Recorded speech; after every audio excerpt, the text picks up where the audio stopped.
नमस्कार दोस्तों, बहुत बहुत स्वागत है आप सभी का आज के एक और नए क्लास में। आज की क्लास में मैं आप सभी को हिंदी साहित्य का जो है मेजर पेपर 6 है, इसका यूनिट 1 का पार्ट 2 कवर करने वाले हैं। पिछली वीडियो में मैंने आपको पार्ट 1 कराया था और इस वीडियो में हम इसका पार्ट 2 कवर करने वाले हैं।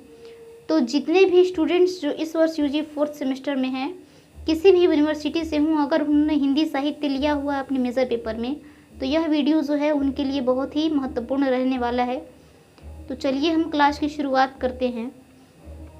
तो आप जानते हैं कि ये जो हमारा मेजर पेपर 6 है, इसमें इसका नाम है, आपका जानते हैं कि भारतीय एवं पाश्चात्य काव्य शास्त्र के बारे में हम लोग इसमें पढ़ रहे थे। तो सामान्य परिचय में हमने कुछ टॉपिक्स कवर कर लिए थे और इसमें हम इसके आगे का चर्चा करेंगे, आगे के विषय के बारे में यहाँ पे हम लोग पढ़ेंगे। तो सबसे पहले तो हम लोगों को इसमें पढ़ना है कि काव्य शास्त्र का नामकरण कैसे हुआ था, इसके बारे में। तो काव्य शास्त्र को सौंदर्य शास्त्र और अलंकार शास्त्र भी कहा जाता है। ये जो काव्य शास्त्र है, इसको हम लोग सौंदर्य शास्त्र भी कहते हैं और इसको अलंकार शास्त्र के भी नाम से हम लोग जानते हैं। आलोचकों की सूक्ष्म गवेषणा काव्य के तत्वों में सौंदर्य पर जाकर टिकी थी।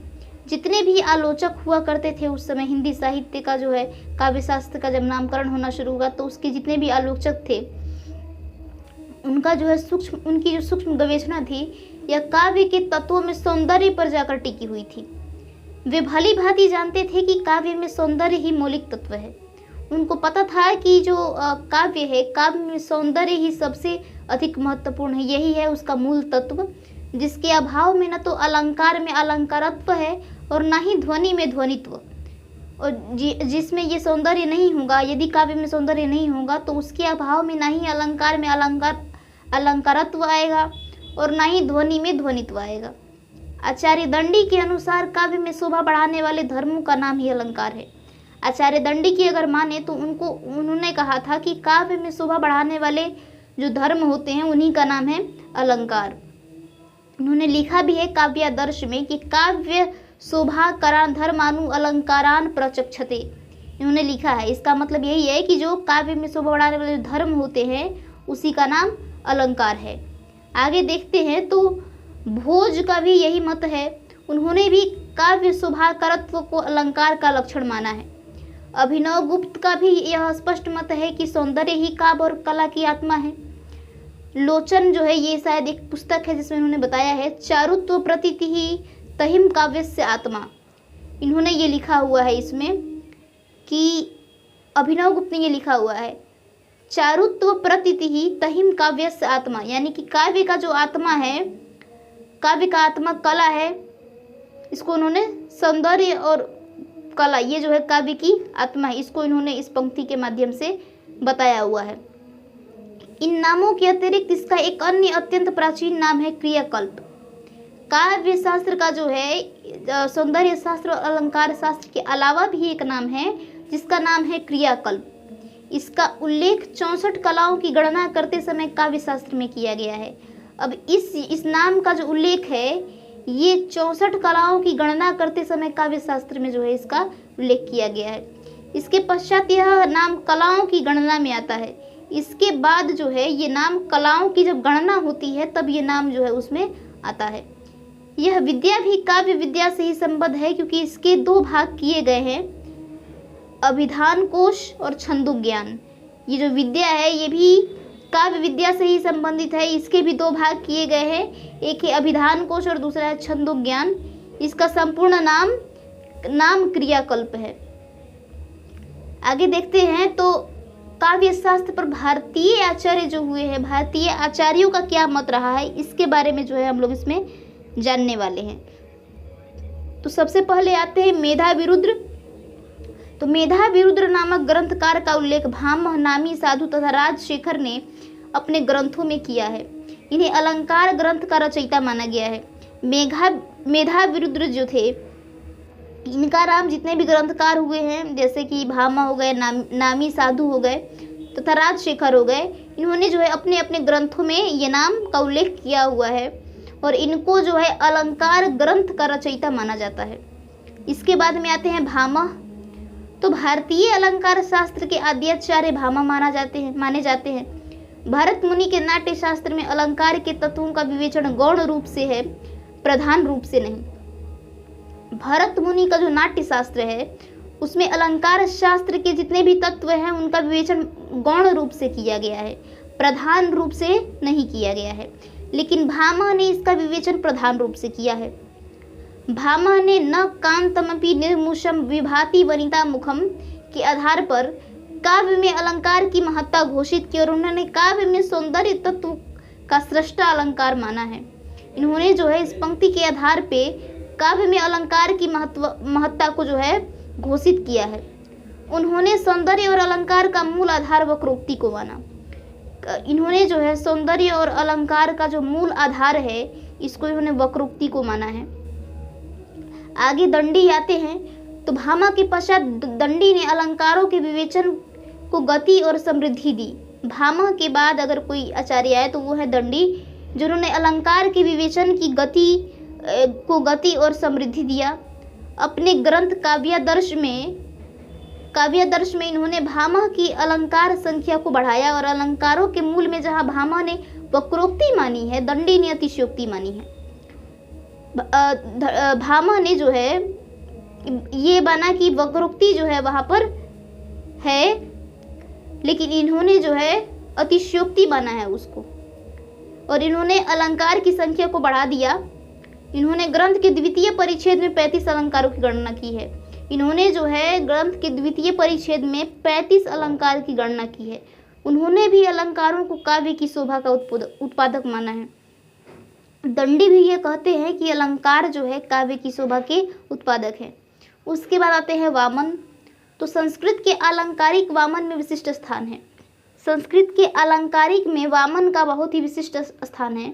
इन्होंने रीति को काव्य की आत्मा मानकर साहित्य शास्त्र में एक नूतन संप्रदाय की स्थापना की, जो रीति संप्रदाय के नाम से प्रसिद्ध है। जो रीति संप्रदाय हम लोग आगे पढ़ने वाले हैं उसके संस्थापक जो है वामन माने जाते हैं। आगे देखते हैं तो आगे आते हैं उद्भट भट्ट। तो अलंकारिक में 8वीं शताब्दी के प्रसिद्ध आचार्य उद्भट भट्ट के ग्रंथ काव्यालंकार सार संग्रह में भामा के काव्यालंकार का एक प्रकार से सार ही है। इन्होंने भी रस को अलंकार के अंतर्गत ही रखा।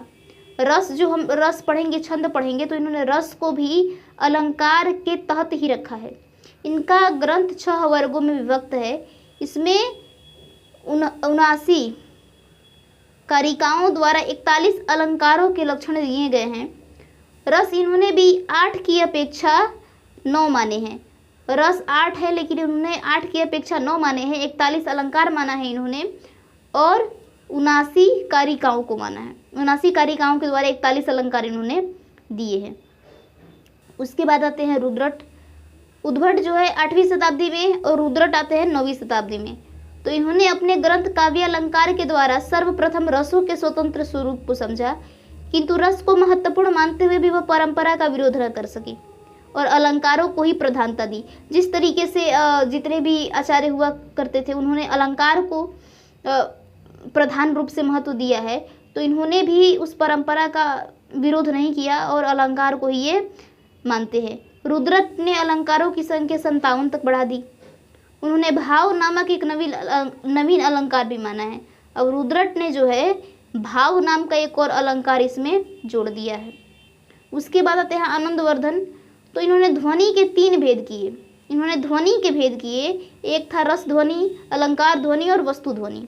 रस ध्वनि के अंतर्गत रस, रसाभास, रसा भाव, भाव भावाभास, भावोदय, भाव सबलता, भाव शांति, भाव संधि आदि को ग्रहण किया है। इन्होंने रस के अंतर्गत, रस ध्वनि के अंतर्गत इन्होंने इतने सारे को इसमें जो है इन्होंने ग्रहण किया हुआ है। उसके बाद आते हैं महिम भट्ट। तो आनंदवर्धन के अन्य आलोचक महिम भट्ट 11वीं शताब्दी के हैं। इनका एक ही ग्रंथ है जिसका नाम है व्यक्ति विवेक।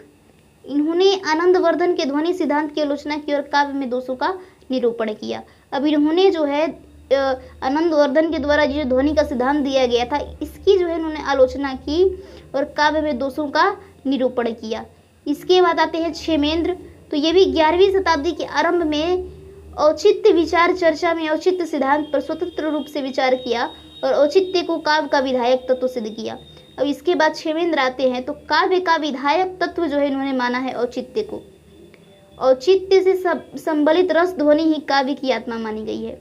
जिसमें औचित्य है और औचित्य से संबलित रस ध्वनि ही काव्य की आत्मा मानी गई है। उन्होंने औचित्य को काव्य में विशेष महत्व दिया। इनका ये जो कथन है यहाँ पे दिया हुआ है, इसको ध्यान से देख लेते हैं हम लोग। अनौचित्यावर्ते नात्यदृश्य भंगस्य कारणम प्रसिद्ध औचित्य बंधुस्तु बंधस्तु रस ही निसत्परा।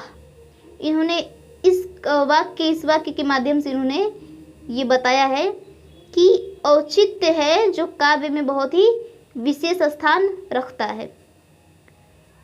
और इसके बाद जो है ये हम लोग को इतना ही इसमें पढ़ना है। जितने भी आचार्य तो बहुत हुए हैं इसमें, जिन्होंने अपने अलग अलग मत दिए हैं, लेकिन ये जो बहुत ही महत्वपूर्ण आचार्य थे जिनकी मतों को हम लोगों को पढ़ना आवश्यक था, जिससे प्रश्न बन सकता है, वो मैंने आप लोगों को बता दिया है।